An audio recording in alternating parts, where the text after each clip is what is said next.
Do you all remember what I asked for at the end of my Dungeon Girl review last week? I asked for Archer and Gintoki Hestia fan art. And I asked, and I was delivered that type of fan art. So I'm just gonna show a couple here. It's really amazing seeing how some of you Chibits actually took the effort to draw some of this and all that. It's really funny and crazy just seeing some of these characters in Hestia's outfits. Like, what the fuck? So I want to show on the screen real quick to show you the different, things I discovered with Archer and Gintoki. Now, I'm going to say right now that, like, oh my god, this is probably going to, like, scar a couple of fans of these characters. Like, if you're a Gintoki fan, you're probably going to be scarred. If you're an Archer fan, you're probably going to be scarred because you're going to get to see your characters in Hestia outfits. Now, I got quite a other few Hestia fan art pictures. Like, I've gotten a shit ton recently. I've really gotten a shit ton. But, here's the thing. With this fandom for Hestia, it continues to grow larger. Like, I saw an Anime News Network about a couple days ago that there is an exploding fandom for Hestia in Japan right now. Like, they're making spin-off comics like Doujinshi or whatever all on Hestia, and I'm like, are you fucking kidding me? Like, you already got the fucking ribbon, you got all this fan art, now you make a Doujinshi. I mean, my god, the popularity of Dungeon Girl is just exploding right now. So, I came to the conclusion it's just the ribbon. It's the fucking ribbon. It is the ribbon holding up the plot. That's exactly what is the huge hubbub about when it comes to Hestia. So now that I got that out of the way and I'm done scarring you all about these different fan art pictures, let's talk about this episode of Dungeon Girl. So, this episode, to be honest, it's a very cliche episode. Now, don't get me wrong, just because it's cliche doesn't mean it's bad.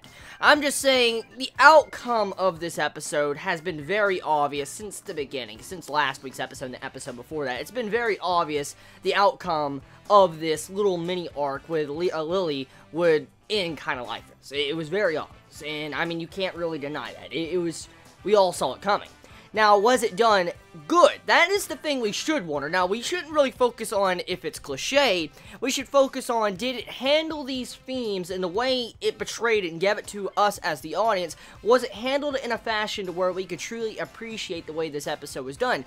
Personally, to me, yes. And as I've been saying throughout the series, it is a cliche series, but for some reason, it's managing to nail all these cliches right, where it actually works. And with this episode, once again, another great example of how the cliches of the series is not holding it back, it's actually making it better and going down a path that's just so damn enjoyable.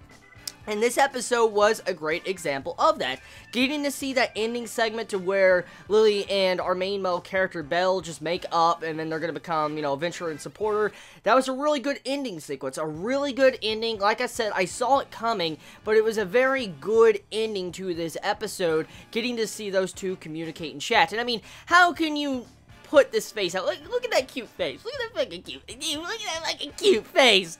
Yeah, I mean, seriously, that face, like, oh my god, it's so good. It's so fucking good. When I was seeing this episode and I saw, I'm like, oh my god, that is just, it's so fucking cute.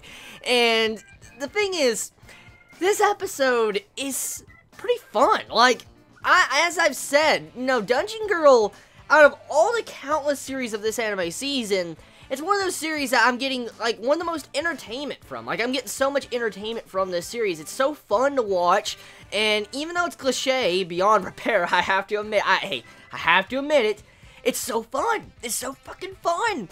And this right here, it was a fun episode. Like, I mean, let's face it. When we watch anime, when we sit down and read manga, watch anime, watch live action or movies or play games, what are we really wanting from that source of entertainment? Let's really think about this. What do you truly want? Now, looking past critical, looking at flaws or cliches or anything, what do you all truly want when you watch something? Entertainment. You want to be able to engross yourself into the story or characters and just be entertained. And is Dungeon Girl fulfilling this need as an anime watcher? Yes, it is. It's fulfilling that basic need I want when I start a series. Entertainment. That is what I really want when I sit down and watch an anime. And Dungeon Girl is managing to accomplish that feat. And that is why I feel like majority of us are really loving this series, because it's something about it that it's doing all these right cliches along with the story and the characters and the designs. The character designs are pretty fucking badass. And it's making it entertaining. If it wasn't so entertaining, I don't think majority of us would really continue watching this series. Let's face it. I would say if this series was entertaining, majority of us would probably have already dropped it. So thank God that this series is entertaining and fun to watch week by week.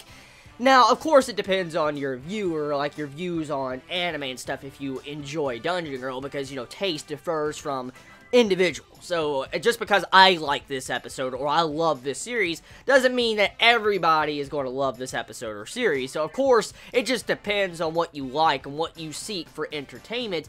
But majority, I think, are very shocked when it comes to this series, especially with this episode or the previous episodes. And a prime example of how this episode ended with the conclusion of this arc, with them getting together, getting to see progression, characterization, the backstory of Lily, of how she got to where she was, why she is a con artist, why she was ripping off adventures, why she hated adventures. I mean, we got all this characterization and backstory, and what you could say we have seen a lot, but it's good.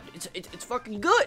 And that's it. At the end of the day, I seek entertainment. So, that's about it. I think I've said all I really need to say when it comes to this episode, because really, it's very simple. Very simple, but fun. Tell me your thoughts. How do you feel about this episode of Dungeon Girl or Hestia's Bizarre Adventure? I love you all so much. Please be safe. A lot of Chibis are going to kill me for that reference. Chibi out.